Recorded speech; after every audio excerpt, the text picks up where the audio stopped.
அனைவருக்கும் வணக்கம். நம்ம இன்றைக்கி என்ன பார்க்க போகிறோம் அப்படின்னு கேட்டிங்கன்னா, குரு பயிற்சி பலன்களை பற்றி பார்த்துக்கிட்டு இருக்கிறோம். அதில் நேற்று மேஷத்தை பற்றி பார்த்தோம். இன்றைக்கி ரிஷபத்தை பார்ப்போம். சரி, ரைட்டு. குரு பயிற்சி என்னைக்கு ஆகுது, எந்த ராசியிலேருந்து எந்த ராசிக்கு குரு இடம் பெயர்றாரு அப்படின்னு பார்த்திங்கன்னா, குரு பயிற்சி அடுத்த மாதம் மே மாதம் 14ஆம் தேதி இந்த வருஷம் குரு பயிற்சி ஆகுது. 14ஆம் தேதி அடுத்த மாதம் ஆகுது. எங்கேருந்து எங்கே ஆகுது அப்படின்னா, ரிஷபத்திலிருந்து மிதுனத்துக்கு குரு இடம் பெயர்றாரு. ஸோ அந்த மாதிரி இடம் பெயர்றதுனால எந்தெந்த ராசிக்காரங்களுக்கு என்ன மாதிரி பலன் இருக்கும், நல்ல பலன் இருக்குமா, கெட்ட பலன் இருக்குமா, இல்லை ஆவரேஜான பலன் இருக்குமா, இது என்னென்ன அப்படின்னு சொல்லிட்டு பார்க்குறப்ப உங்களுக்கு ஏற்கனவே மேஷத்தை பார்த்துட்டோம். இப்போ ரிஷபத்தை பார்க்குறோம். சந்திரன் இங்கே போட்டிருக்கலைங்களா, ரிஷபத்தில் போட்டிருக்கலைங்களா, அப்போ இன்றைக்கி ரிஷபத்தை பார்க்குறோம். சரி, ஓகே. கோச்சார அடிப்படையில் கோச்சாரத்தில் இந்த பெயர்ச்சிங்களோட பலன்களில் எவ்வளோ பர்சன்டேஜ் நம்மளுக்கு பலன் நல்ல பலன் இருக்கும், நல்ல பலன் இல்லை மொத்தத்தில் பலன் எந்த அளவுக்கு இருக்கும் அப்படின்னா, ஒரு 5லேருந்து ஒரு 10% தான் பார்த்திங்கனாக்கா பலன் இருக்கும். இந்த பயிற்சி பலன்லாம் இதெல்லாம் பொதுவான பலன் தான். இந்த பலன்லாம் எதை வச்சு நம்ம கால்குலேட் பண்ணுறது அப்படின்னா, சந்திரனை வச்சு கால்குலேட் பண்ணுறோம். அப்போ லக்னத்தை வச்சு கிடையாது, சந்திரனை வச்சு தான் பண்ணுறோம். அப்போ நம்மளுக்கு கோச்சாரத்தில் இந்த கிரக பயிற்சியில் 5 to 10% தான் நம்மளுக்கு பலன் இருக்குது அப்படின்னா, அப்போ பேலன்ஸ் இருக்கிறது எதில் இருக்குது அப்படின்னா, நம்மளுடைய ஜனன ஜாதகத்தில் தசாபுக்திகளின் அடிப்படையில்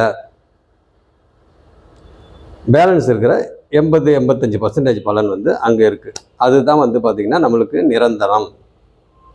இதெல்லாம் சுச்சுவேஷன், ஒரு அந்த சுச்சுவேஷன், அந்த சூழ்நிலைக்கு தகுந்த மாதிரி. ஏன்னா சந்திரன் இல்லைங்களா, அப்போ சந்திரனை வச்சு எடுக்கிற பலன் எல்லாமே பார்த்திங்கனாக்கா சுச்சுவேஷன், அந்த சூழ்நிலைக்கு தகுந்த மாதிரி. அப்போ சூழ்நிலைன்றது என்னது, அந்த பயிற்சி, அந்த பயிற்சி எப்பப்பெல்லாம் ஆகுதோ அப்பப்பெல்லாம் பலன்கள் மாறிக்கிட்டே வரும் ஒவ்வொரு ராசிக்கும்.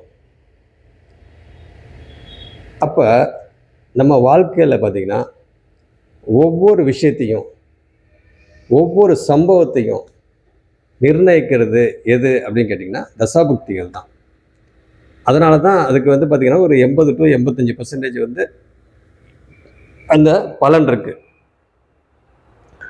நம்மளுடைய வாழ்க்கையில் ஒவ்வொரு விஷயத்தையும் நம்மளை வழி நடத்துறது தசாபக்திகள் அடிப்படையில் தான். ஏன்னா சம்பவத்தை நிர்ணயிக்கிறதே பார்த்திங்கன்னா தசாபக்தி தான். அப்போ நம்ம வாழ்க்கையில் ஒவ்வொரு இடமும் நம்ம ட்ராவல் பண்ணுறப்போ ஆட்டோமேட்டிக்காக பார்த்திங்கன்னா தசாபக்தியில் என்னென்ன அமைப்பு இருக்குதோ அதுக்கு தகுந்த மாதிரி தான் நம்ம வாழ்க்கையில் எல்லா விஷயமும் நடக்கும். அதனால தான் இந்த கோச்சார அடிப்படையில் இந்த பயிற்சி பலன்களில் ஒரு 5 to 10% மட்டும் நம்ம கணக்கில் வச்சுக்கிறது. சரி, இது எப்படி இந்த 5 to 10%னா அப்புறம் எதுக்கு நம்மளுக்கு இந்த இது தேவையில்லையே அப்படின்ற மாதிரி நீங்கள் நினைப்பீங்க. இந்த கோச்சாரம் எதுக்கு அப்படின்னு கேட்டிங்கன்னா, ஜனன ஜாதகத்தில் நம்மளுக்கு தசாநாதன் எப்படி இருக்கிறாரு, இப்போ அந்த தசாபக்தி நடக்குது, தசாநாதன் எப்படி இருக்கிறாரு, இப்போ நம்மளுக்கு ஃபேவராக இருக்கா அன்ஃபேவராக இருக்கா, நம்மளுக்கு நல்லது நடக்க போதா கெட்டது நடக்க போதா அப்படின்னு நம்ம பார்க்குறப்ப இப்போ நம்மளுக்கு நல்லதாகவே நடக்க போகுதுன்ற மாதிரி நம்மளுக்கு தசாபக்தி அமைப்புகள் இருக்குதுன்னு வைங்க, நம்மளுக்கு சாதகமான நிலையிலே இருக்குதுன்னு வைங்க. அப்போ சாதகமான நிலையில் இருக்குது அப்படின்னா உடனே நம்ம கோச்சாரத்தில் அங்கேயும் நம்மளுக்கு சாதகமாக இருக்குதா அப்படின்னு சொல்லி நம்ம பார்த்தோம் அப்படின்னாக்கா, அங்கே சாதகமாக இருக்குது அப்படின்னா நம்மளுக்கு தசாபக்தியிலையும் பார்த்தீங்கன்னாக்கா பாசிட்டிவ், கோச்சாரத்துலேயும் பாசிட்டிவ். அப்போ நம்மளுக்கு நல்லது நடக்கும். இப்போ சப்போஸ் கோச்சாரத்தில் நெகட்டிவாக இருக்குது, தசாபக்தியில் பாசிட்டிவாக இருக்குது அப்படின்னா ஒன்றும் பிரச்சனை இல்லை. ஆனால் உங்களுக்கு தசாபக்தியை மட்டும் வச்சு பார்த்தாலே பலன் சூப்பராக வரும். ஆனால் கோச்சாரத்தை மட்டும் வச்சு நம்ம பலன் முழுசாக கணிக்க முடியாது, கால்குலேட் பண்ண முடியாது. ஏன் அப்படின்னு கேட்டிங்கன்னா, அது சந்திரனை வச்சு கால்குலேட் பண்ணுறது. இது புரிஞ்சுங்க, இது பேசிக். எப்பயுமே வந்து ஒரு குரு பயிற்சி ஆகுது அப்படின்னா உடனே மக்கள் எல்லாத்துக்கும் ஒரு ரொம்ப ஆவலாக இருப்பாங்க. எதுக்காக ஆவலாக இருக்கிறாங்க அப்படின்னு கேட்டிங்கன்னா, அவங்களுக்கு எக்ஸாம் படிச்சுக்கிட்டு இருப்பாங்க. அவங்க ஸ்கூலு, காலேஜு, ஹையர் ஸ்டடி இந்த மாதிரிலாம் ப்ரிப்பேர் பண்ணிட்டு இருப்பாங்க இல்லைங்களா? ஸோ அதில் வந்து நம்ம சக்ஸஸ் பண்ணுவோமா, கேம்பஸ் இன்டர்வியூவில் வந்து செலக்ட் ஆகுமா, ஸோ இந்த மாதிரி இதுக்கெல்லாம் பார்த்தீங்கன்னாக்கா இந்த மாதிரி இதெல்லாம் பார்ப்பாங்க. ஏன்னா இது வந்து சுச்சுவேஷன் இப்போ நடக்கிறது. இப்போ குரு பயிற்சியில் எந்தெந்த ராசிக்காரங்களுக்கு என்னென்ன பலன் நடக்கும் அப்படின்றது இது பொதுவானது தான். இது நம்மளுக்கு நல்ல விதமாக சக்ஸஸ் ஆகணும் அப்படின்னா நம்மளுடைய ஜனன ஜாதகப்படி நம்மளுக்கு சாதகமாக நடந்துகிட்டு இருந்தால் மட்டும்தான் இந்த கோச்சாரத்தை வச்சு நம்ம வந்து நல்ல விதமாக நம்மளுக்கு பாசிட்டிவாக நடக்கும் அப்படின்ற மாதிரி நம்ம முடிவு பண்ணணும். அதனால் இந்த குரு பயிற்சி வந்துட்டாலே நம்மளுக்கு சுப காரியங்கள், சுப விஷயங்கள், நல்ல விஷயங்கள் அப்படின்னாக்கா உங்களுக்கு என்னென்ன, ஏன்னா மக்கள் எதிர்பார்க்குறதே பார்த்தீங்கன்னாக்கா இதுதானே. அந்த குரு பயிற்சி வருது அப்படின்னா மற்ற பயிற்சி வந்து அந்தளவுக்கு இது பண்ண மாட்டாங்க. ஆனால் குரு பயிற்சி அப்படின்னாவே குருன்றது என்னதுங்க, இயற்கை சுபர். அப்போ இயற்கை சுபர் அப்படின்னாவே நம்மளுக்கு நல்லது நடந்துடாதா, நல்லது நடந்துடாதா அப்படின்னு சொல்லிட்டு ரொம்ப எதிர்பார்ப்பாங்க. அப்போ நிரந்தர வேலை நம்மளுக்கு கிடைக்குமா, சொத்து வாங்குவோமா, வீடு கட்டுவோமா, நகை வாங்குவோமா, ஹையர் ஸ்டடி ஏதாவது போவோமா, அப்படி படிச்சுக்கிட்டு இருக்கிறப்ப நம்ம அங்கே சக்ஸஸ் பண்ணுவோமா, இல்லை கேம்பஸ் இன்டர்வியூவில் நம்மளுக்கு வேலை கிடைக்குமா, செலக்ட் ஆகுமா, ஏற்கனவே வேலை செஞ்சுட்டு இருக்கிறவங்களுக்கு ட்ரான்ஸ்ஃபர் ஆகுமா, இடமாற்றம் வருமா, ப்ரொமோஷன் வருமா, அடுத்தது பிஸ்னஸ் வந்து நம்மளுக்கு நல்ல பிஸ்னஸாக இப்போ அமையுமா, இந்த மாதிரி பார்த்திங்கனாக்கா ஒரு நல்ல அதேமாதிரி தொழில் பிஸ்னஸ் அது நல்ல விதம் நம்மளுக்கு அமையுமா. ஸோ இதெல்லாம் நம்மளுக்கு எப்படி நடக்கும், இந்த நம்மளுடைய ராசிக்கு இந்த குரு பயிற்சி நம்மளுக்கு நல்ல விதமாக நடக்குமா அப்படின்னு சொல்லி ரொம்ப ஆவலோடு எல்லாம் எதிர்பார்ப்பாங்க. அப்படி இருக்கிற பார்த்தீங்கன்னாக்கா உங்களுக்கு இந்த குரு பயிற்சியில் இந்த வருஷம் நிகழக்கூடிய குரு பயிற்சியில் எந்தெந்த ராசிக்கு எந்தெந்த மாதிரி பலன் நடக்கும் அப்படின்னு சொல்லி பார்க்குற வரிசையில் நேற்று மேஷத்தை பற்றி பார்த்தோம். இன்றைக்கி ரிஷபத்தை பற்றி பார்க்கணும். ஓகே, பார்த்தீங்கன்னா குரு இங்கே இருந்து இப்போ இங்கே இடம் பெயர்றாரு. எங்கேருந்து, ரிஷபத்திலிருந்து மிதுனத்துக்கு இடம் பெயர்றாரு. அப்போ சந்திரனுக்கு சந்திரன் தானேங்க ராசி. அப்போ அந்த ராசிக்கு ரிஷப ராசிக்கு 2ஆம் வீட்டில் இருக்கிறாரு அப்படின்னாவே அது ஸ்தான பலத்தில் இருக்கிறாருன்னு அர்த்தம். குரு வந்து ஸ்தான பலத்தில் இருக்கிறது ரொம்ப ரொம்ப நல்லது. எப்பயுமே இந்த ஸ்தான பலம்ன்றது என்னது, 2, 5, 7, 9, 11 2, 5, 7, 9, 11 வந்து குரு இருந்தால் நம்மளுக்கு நல்லது நடக்கும் போது, நம்மளுக்கு நல்ல விஷயங்கள் நடக்கும் போது அதிர்ஷ்டம் நம்மளுக்கு உண்டு அப்படின்ற மாதிரி சொல்லுவோம். அப்போ இந்த ரிஷப ராசிக்காரங்க குரு இப்போ இங்கே இருந்து இப்போ இங்கே வந்து மூவ் பண்ணிக்கிட்டு இருக்கிறாரு. அவ்வளோதான், எண்டுக்கு வந்துட்டார். இப்போ வந்து பயிற்சி ஆக போகிறாரு. எங்கேருந்து, ரிஷபத்துலேருந்து. அப்போ ரிஷபத்தில் வந்து ஒரு வருஷம் அங்கே இருந்தார் இல்லைங்களா. பொதுவாகவே வந்து ரிஷபம் அப்படின்னாவே உங்களுக்கு என்னது, அவங்க குடும்ப பாரத்தெல்லாம் பார்த்தீங்கன்னாக்கா சுமக்கிறாங்க. எல்லாத்தையும் தலையில் போட்டுக்கிட்டு எல்லாத்தையும் அவங்களே கையில் எடுத்துக்கிட்டு எல்லா விஷயத்தையும் அவங்களே ஹேண்டில் பண்ணுவாங்க. ஸோ அந்த மாதிரி பார்த்தீங்கன்னாக்கா இந்த ரிஷபராசியில் அட்டமாதிபதி, இந்த ராசிக்கு 8ஆம் அதிபதி குரு பகவான், அவர் ஜென்ம ராசியிலேயே அவர் இருந்து இங்கேருந்து இடம் பெயர்றது பார்த்தீங்கன்னா ஒரு பெரிய பாரத்தை வந்து இறக்குன மாதிரி ஆகி போயிடுது. யாருக்கு, ரிஷப ராசிக்கு. ஏன்னா குரு இங்கேருந்து இங்கே போயிட்டாரு. அப்போ 2ஆம் வீட்டுக்கு போயிருக்கிறாரு. அப்போ 2ஆம் வீட்டுக்கு போயிருக்கிறாருன்னா உங்களுக்கு நல்ல விஷயம். அது ஒரு ஸ்தான பலத்தோடு இருக்கிறார். அப்போ ஸ்தான பலம் அப்படின்னாவே அங்கே 2ஆம் வீடு 2, 5, 7, 9, 11 இதிலெல்லாம் குரு இருந்தாக்கா ஸ்தான பலத்தோடு இருக்கிறாரு அப்படின்ற மாதிரி அர்த்தம். சரி, ஓகே. குரு வந்து இங்கே இருக்கிறனால மிதுனத்தில் அங்கே இடம்பெயர்ந்து அங்கே போகிறனால இந்த ராசிக்கு என்ன மாதிரி பலன் இருக்கும் அப்படின்னு பார்த்தீங்கன்னா, குரு வந்து எப்பயுமே இருக்கிற இடத்த விட பார்க்குற இடம்னு பார்த்தீங்கன்னாக்கா நம்மளுக்கு வலிமையாகவும் நல்ல பலன் நடக்கும். இப்போ குரு எங்கெங்கே பார்க்குறாரு, குருக்கு என்னென்ன பார்வை இருக்குது, 5, 7, 9 அப்போ 5ஆம் பார்வையாக துலாத்தை பார்க்குறாரு. அப்போ துலாம் இந்த ராசிக்கு எத்தனாம் வீடு? 6ஆம் வீடு. அப்போ 6 பார்க்குறாரு. அப்போ 6 பார்க்குறாரு. அடுத்தது குரு வந்து பார்த்தீங்கன்னாக்க அவருடைய 7ஆம் பார்வையில் சந்திரனுக்கு 8ஆம் வீடை பார்க்குறாரு. 8ஆம் வீடை பார்க்குறாரு. அடுத்தது குரு வந்து 9ஆம் பார்வையில் அவரோட 9ஆம் பார்வை 10ஆம் வீட்டை பார்க்குறாரு. 10ஆம் வீட்டை பார்க்குறாரு. இந்த 10ஆம் வீட்டை பார்க்குறதுனால நம்மளுக்கு என்னென்ன மாதிரி பலன் நடக்கும்? 6ஆம் வீட்டை பார்க்குறதுனால நம்மளுக்கு என்னென்ன மாதிரி பலன் நடக்கும்? 8ஆம் வீட்டை பார்க்குறதுனால என்னென்ன மாதிரி பலன் நடக்கும் அப்படின்னு சொல்லி பார்த்தோம்னா, எப்பயுமே வந்து குரு இருக்கிற இடத்த விட பார்க்குற இடம் தான் நமக்கு நல்லாயிருக்கும். சரி, ஓகே. இப்போ பார்த்தீங்கன்னா உங்களுக்கு குரு பகவான்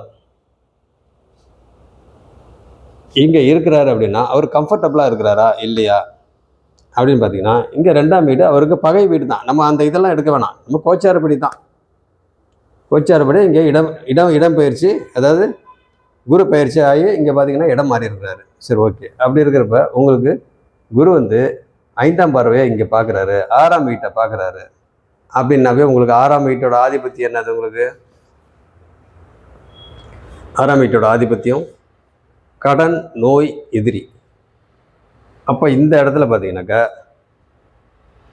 குரு இங்கே பார்க்குறாரு அப்படின்னா 6ஆம் வீட்டை, சந்திரனுக்கு 6ஆம் வீடு, ரிஷப ராசிக்கு 6ஆம் வீட்டை பார்க்குறாரு அப்படின்னாவே கடன், நோய், எதிரி. அப்போ குரு பார்க்குறாரு அப்படின்னாவே உங்களுக்கு குருன்றது யார்? இயற்கை சுபர். அவர் குரு எங்கெங்கெல்லாம் பார்க்குறாரோ அந்த இடத்த வந்து குரோத் பண்ணுவார், வளர்ப்பார். அப்போ அது மாதிரி வளர்க்கிறார் அப்படின்றப்ப இந்த இடத்துல கடன் சம்பந்தப்பட்டது அப்படின்னாவே சுப கடன்கள் வரும். பழைய கடன்கள் போய் புது கடன் வரும், சுப கடன்கள். அடுத்தது நோய் சம்மந்தப்பட்டது. அப்போ நோய் ஏதாவது அங்கே வருமா அப்படின்னா நோயும் வரும். நம்மளுக்கு வந்து ஏற்கனவே வந்து ஏதாவது வந்து நோய்ங்க நம்மளுக்கு இருக்கும், அது நம்மளுக்கு தெரியாது. அது எப்போ வந்து கொஞ்சம் அதிகமாக ஆகுதோ அப்போ தான் தெரியும். அந்த மாதிரி ஒரு சுச்சுவேஷனில் நம்மளுக்கு பார்த்தீங்கன்னாக்கா இங்கே குரு பார்வை இங்கே இருக்கிறதுனால, சந்திரனுக்கு 6ஆம் வீட்டை பார்க்கறதுனால அந்த வியாதி பார்த்திங்கன்னா வெளியே காட்டும். அதை வந்து முறையாக வந்து நம்ம கரெக்டாக எந்த இடத்துக்கு போகணுமோ, எந்த மருத்துவர்கிட்ட போகணுமோ அங்கே போய் கரெக்டாக போயிட்டு அங்கே என்னென்னலாம் டெஸ்ட்டு பண்ணணுமோ, என்ன ஸ்கேன் பண்ணணுமோ, என்ன இதுன்னு கரெக்டாக பண்ணி முறையாக வந்து வைத்தியம் வந்து கரெக்டாக பண்ணிக்குவாங்க. ட்ரீட்மெண்ட் வந்து கரெக்டாக கிடைக்கும் உங்களுக்கு.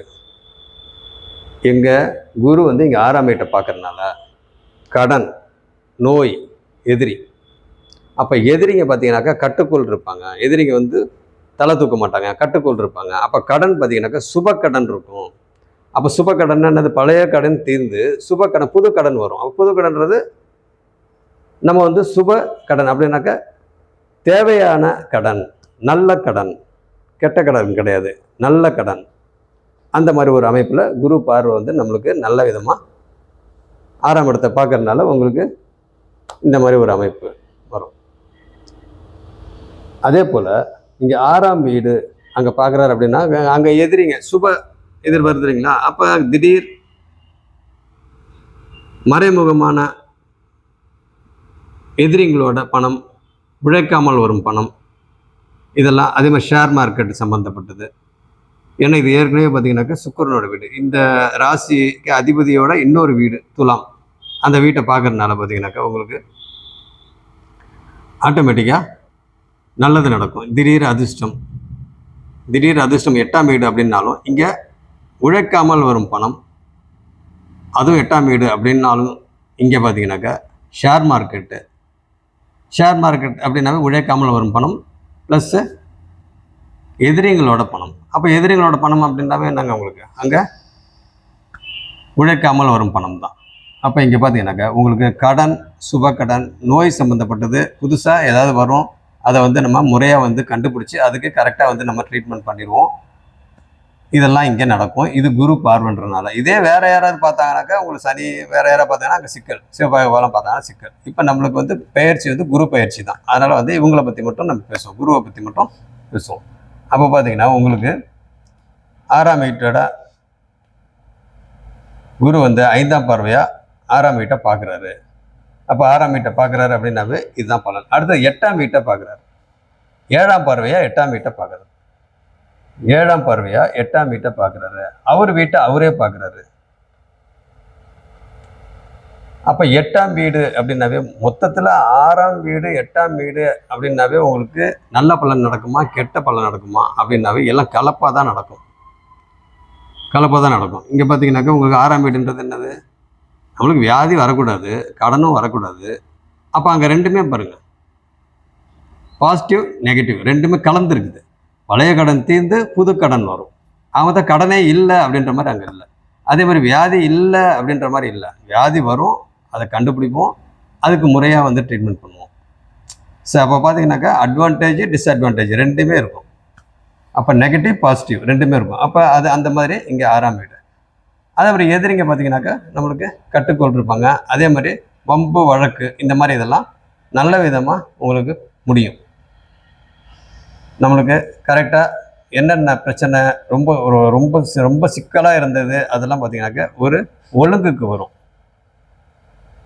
சமாதானமாக, அதாவது கேஸ் நடந்துட்டு இருக்குது, ரொம்ப சண்டை போட்டு ரொம்ப பிரச்சனை பண்ணிட்டு இருக்கிறாங்க, இல்லை கேஸ் நடந்துட்டு இருக்குது, இந்த மாதிரி வந்து கடைசியில் பார்த்தீங்கன்னா ஒரு ஸ்டேஜில் சமாதானத்துக்கு வந்துடுவாங்க. இதெல்லாம் பார்த்தீங்கன்னாக்கா குரு பார்வை இங்கே 6ஆம் வீடு. 8ஆம் வீடு 8ஆம் வீடு அப்படின்னாவே உங்களுக்கு அங்கே என்னென்னலாம் இருக்குது. 8ஆம் வீடு அப்படின்னாவே அங்கே அசையாத சொத்து வாங்க போகிறாங்க. நல்ல விஷயம். அசையாத சொத்து கண்டிப்பாக வாங்குவாங்க. வெளிநாடு போகிறது, வெளி மாநிலம் போகிறது, வெளியூர் போய் அங்கே செட்டில் ஆகிறது, வெளிநாட்டிலேயே அங்கேயே போய் நிரந்தரமாக செட்டில் ஆகிடுறது, இதெல்லாம் பார்த்திங்கனாக்கா இந்த மாதிரி காலகட்டத்தில் நடக்கும். இந்த குரு பயிற்சி ரிஷப ராசிக்கு ஒரு நல்ல ஒரு அமைப்பில் இந்த பயிற்சி இருக்குது. அந்த 8ஆம் வீட்டோட ஆதிபத்தியம்னு கேட்டிங்கன்னா கடன், நோய், எதிரி, வம்பு, வழக்கு, அசிங்கம், கேவலம், விபத்து, மரணம், மரணத்துக்கு நிகரான கண்டம், இந்த மாதிரி ஏகப்பட்டது இருக்குது. வெளிநாடு, அதே மாதிரி வெளிநாடு போகிறது, திடீர் அதிர்ஷ்டம், திடீர் பணவரவு, எதிர்பாராத பணவரவு, எதிர்பாராத அதிர்ஷ்டம், லாட்ரி யோகம், இதெல்லாம் இருக்குது. அதே மாதிரி மேலேருந்து திடீர்னு கீழே விழுவுறது, உயரத்தில் வந்து வேலை செய்கிறவங்க ரொம்ப கேர்ஃபுல்லாக இருக்கணும். உயரத்தில் வேலை செய்கிறவங்க ரொம்ப கேர்ஃபுல்லாக இருக்கணும். வாகனத்தில் போகிறவங்களாம் ரொம்ப ஜாக்கிரதையாக இருக்கணும், அசால்ட்டாக இருந்துடக்கூடாது. ஏன்னா இந்த 8ஆம் இடத்தை வந்து குரு பார்க்குறாரு அப்படின்னாவே உங்களுக்கு இந்த ராசிக்கு அஷ்டமாதிபதி 2ஆம் வீட்டிலேருந்து பார்க்குறாரு. அப்போ பார்த்தீங்கன்னாக்கா உங்களுக்கு 2ஆம் வீடு அப்படின்னாவே உங்களுக்கு என்ன, தனம், குடும்பம், வாக்கு, அந்த வீட்டில் இருக்கிறாரு. அந்த வீட்டில் இருக்கிறாரு. அப்போ அந்த வீட்டிலேருந்து இங்கே பார்க்குறாரு அப்படின்றப்ப உங்களுக்கு 8ஆம் வீடு அப்படின்னா வெளிநாட்டில் போய் பணம் சம்பாதிக்கிறது, வெளியூரில் போய் பணம் சம்பாதிக்கிறது, திடீர் பணம் வர்றது, திடீர் அதிர்ஷ்டம், இந்த மாதிரி இதெல்லாம் பார்த்தீங்கன்னாக்கா உங்களுக்கு நல்ல விதமாக இருக்கும். கெட்ட விஷயங்களும் அங்கே வரும். சுபக்கடன், ஒரு வீடு வாங்குறீங்க, ஒரு சொத்து வாங்குறீங்க, ஒரு நிலம் வாங்குறீங்க, இல்லை ஒரு காம்ப்ளெக்ஸ் கட்டுறீங்க, ஷாப்பிங் காம்ப்ளெக்ஸ் வந்து கட்டுறீங்க, இல்லை ஒரு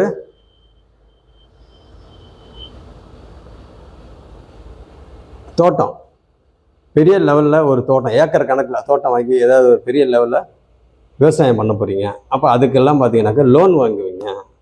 லோன் அப்போ 8ஆம் இடம் 6ஆம் இடம் எல்லாமே பார்த்தீங்கன்னாக்கா உங்களுக்கு லோன் சம்மந்தப்பட்டது. கடன், நோய், எதிரி 6ஆம் இடம். இங்கே 8ஆம் இடம் கடன், நோய், எதிரி, வம்பு, வழக்கு, அசிங்கம், கேவலம், விபத்து சம்மந்தப்பட்டது. திடீர் அதிர்ஷ்டம், திடீர் பணவரவு, எதிர்பாராத அதிர்ஷ்டம், எதிர்பாராத பணவரவு. நம்ம நினச்சே பார்க்க மாட்டோம், திடீர்னு பார்த்தீங்கன்னாக்கா அதிர்ஷ்டம் காத்துக்கிட்டு இருக்கோம், நம்ம தேடி வரும் அதிர்ஷ்டம். இது குரு பார்வைன்றனால, குரு பயிற்சின்றனால இந்த மாதிரி அமைப்பு இது ரிஷப ராசிக்கு. அப்படி இருக்கிற பார்த்தீங்கன்னாக்கா இது ஒரு 8ஆம் வீட்டோட பலன். அப்போ இவங்களுக்கு இந்த மாதிரி ஒரு அமைப்புலாம் நல்ல விதமாக நடக்கும். இதில் 10ஆம் வீட்டை பார்க்குறாரு குரு, வந்து 10ஆம் வீட்டை பார்க்குறாரு. அப்போ குரு 10ஆம் வீட்டை பார்க்குறாரு அப்படின்னாவே உங்களுக்கு என்ன அர்த்தம், 6ஆம் வீடும் 8ஆம் வீடும் பார்வை வந்து கலப்பு பலனாக இருக்கும். ஏன்னா அது 6, 8 துர்ஸ்தானங்கள். 6, 8 அப்படின்னாவே துர்ஸ்தானம். அப்போ அங்கே கலப்பு பலன், நல்ல விஷயமும் இருக்குது, கெட்ட விஷயமும் இருக்குது. அப்போ அங்கே ரெண்டு கலப்பாக இருக்குது. ஆனால் 10ஆம் வீட்டில் பார்த்தீங்கன்னாக்கா குரு பார்க்குறாரு அப்படின்னாவே அது ஜீவனஸ்தானம், தொழில் ஸ்தானம்.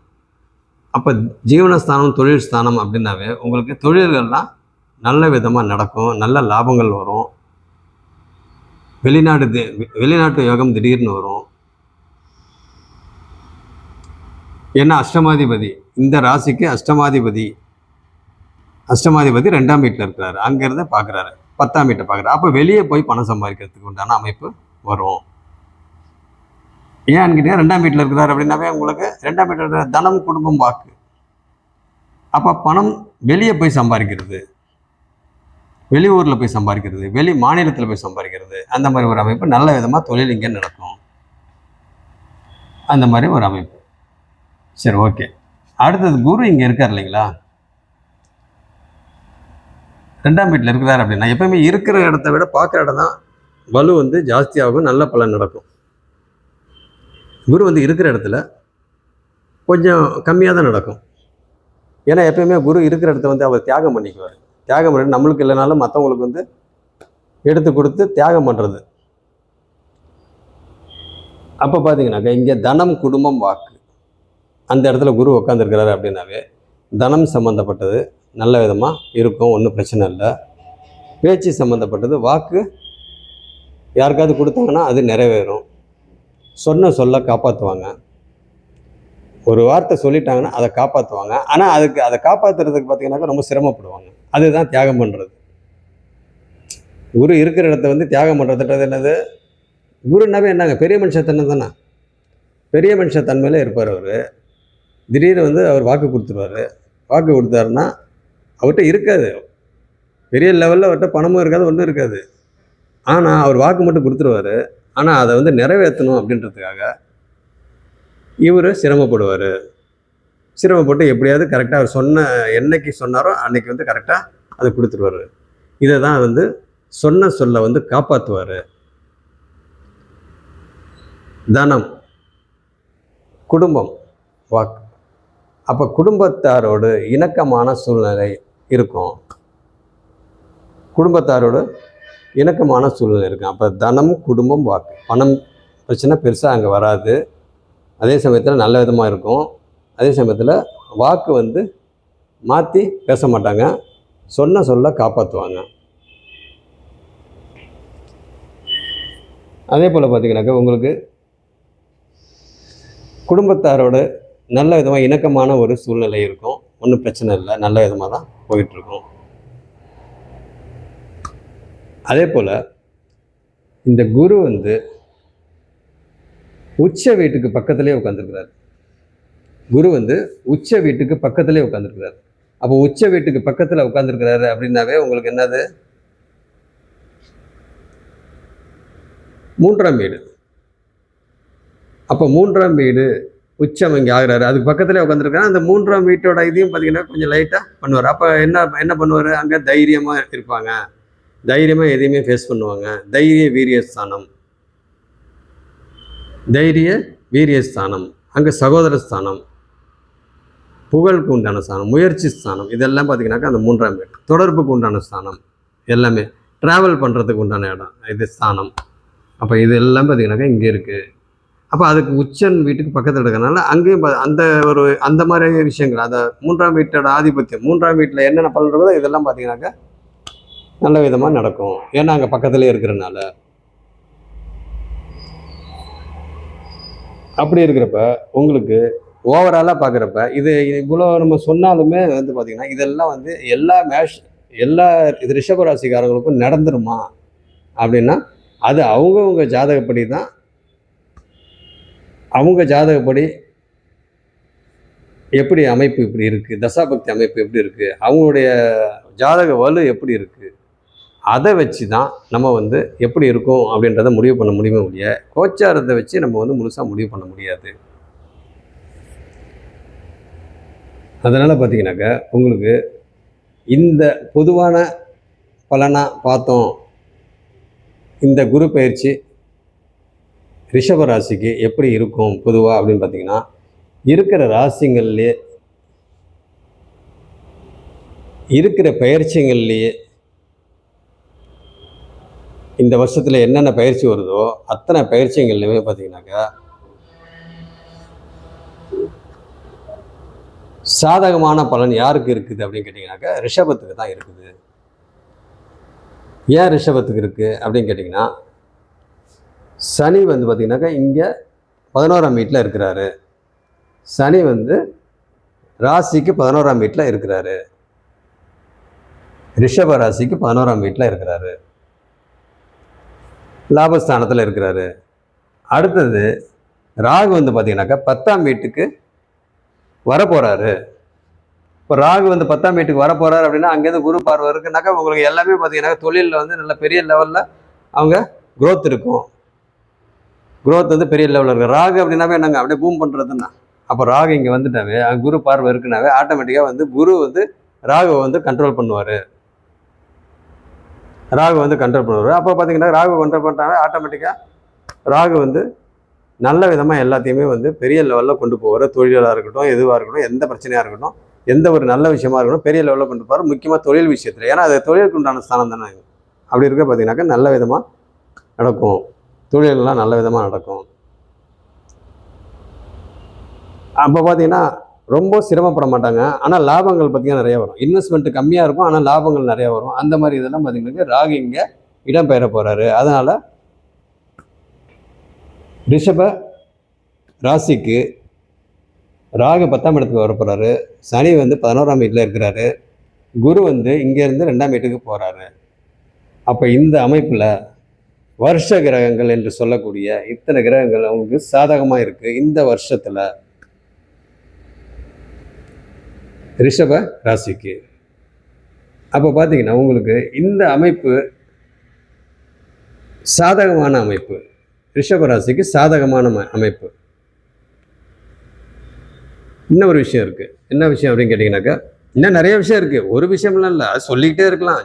ஜோதிடம், ஜாதகம், ஜாதக பலன், கோச்சார பலன், பயிற்சி பலன், எதுவாக இருந்தாலும் பேசிக்கிட்டே இருக்கலாம். நான் சுருக்கமாக என்ன பாயிண்ட்டு ஒரு 2-3 பாயிண்ட்டை மட்டும் சொல்லிவிட்டு அப்படியே முடிச்சிக்கலாம் அப்படின்ட்டு தான் இது மெதுவாக பேசிகிட்டு இருக்குது. மெயினான இதை நான் சொல்லிடுறது யாருக்குங்கிறது இந்த ஆரம்ப நிலையில் இருக்கிறவங்களுக்கு ஈஸியாக புரிஞ்சுக்குவாங்க அப்படின்றதுக்காக தான் மெதுவாக சொல்லிட்டு இருக்கிறேன். சரி, ஓகே. இப்போ பார்த்தீங்கன்னாக்கா குரு பார்வை இங்கே வந்து இருக்குது, 6ஆம் வீட்டை பார்க்குறாரு. குரு பார்வை இங்கே 6ஆம் வீட்டை பார்க்குறாரு. இப்போ நம்ம கடன், நோய், எதிரி இதெல்லாம் நம்ம சொன்னோம், அதெல்லாம் ஓகே. காலபுருஷனுக்கு 7ஆம் வீடு, காலபுருஷனுக்கு 7ஆம் வீடு அப்படின்னாவே உங்களுக்கு திருமணம் சம்மந்தப்பட்ட விஷயம், அதாவது வாழ்க்கை, அந்த திருமணம் சம்மந்தப்பட்ட விஷயத்தில் பார்த்தீங்கன்னாக்கா அங்கே நெகட்டிவாக இருந்ததெல்லாம் பார்த்திங்கன்னா பாசிட்டிவாக மாறும். அங்கே பிரச்சனை இருந்துச்சுனாக்கா அங்கே பிரச்சனை தீரும். இல்லை அங்கே சிக்கல்கள் வந்து இல்லை இது பிரச்சனை வந்து தீராது, அதனால் அதுக்கு ஒரு நல்ல தீர்வு வரணும் அப்படின்னாலும் அதுக்கும் ஒரு நல்ல அமைப்பு தீர்வு வரும். இது காலபுருஷனுக்கு 7ஆம் வீடு, அதை குரு பார்க்குறாரு. சந்திரனுக்கு அது 6ஆம் வீடு. புரிஞ்சுக்கிட்டிங்களா? இல்லை சிம்பிளான விஷயந்தான் இது, வந்து புரிஞ்சுங்க. அதனால் வந்து இந்த எப்பயுமே வந்து குரு பகவான் வந்து 6, 8, 10ஆம் வீட்டை பார்க்குறாரு. 6ஆம் வீடு, 8ஆம் வீடு, 10ஆம் வீட்டை பார்க்குறாரு. அப்போ 6ஆம் வீடு, 8ஆம் வீடு, 10ஆம் வீடு, இந்த 3 இடத்தையும் வந்து பார்க்குறதுனால 6ஆம் வீட்டு பலனையும் 8ஆம் வீட்டு பலனும் பார்த்தீங்கன்னாக்கா கலப்பு பலனாக நடக்கும். 10ஆம் வீட்டு பலன் வந்து நல்ல விதமாக நடக்கும். நார்மலாக வந்து பார்த்தீங்கன்னாக்கா மேக்சிமம் நான் என்னது ரிஷபராசிக்கு இந்த குரு பயிற்சி ரொம்ப ரொம்ப ரொம்ப ரொம்ப சாதகமாக எல்லா இதுலேயும் பார்த்திங்கன்னா சூப்பராக இருக்கும். சொத்து வாங்கிறதுலேருந்து, அவங்க வேலை விஷயமா இருக்கட்டும், அவங்க நகை வாங்குகிற விஷயமா இருக்கட்டும், இடம் மாற்றம், டிரான்ஸ்ஃபர்ஸ், அவங்க என்னென்னலாம் நினைக்கிறாங்களோ அதெல்லாம் சாதகமாக இருக்குது. இது வந்து அவங்க ஜாதகமும் பவராக இருக்கணும். அவங்க ஜாதகமும் பவராக இருந்து கோச்சார அமைப்பும் உங்களுக்கு நல்லா இருக்குது. அப்போ இது ரெண்டுமே வந்து நல்லா இருந்துச்சு அப்படின்னாக்கா சக்ஸஸ் தான். அடுத்த கிளாஸில் அடுத்த ராசியை பார்ப்போம். நன்றி.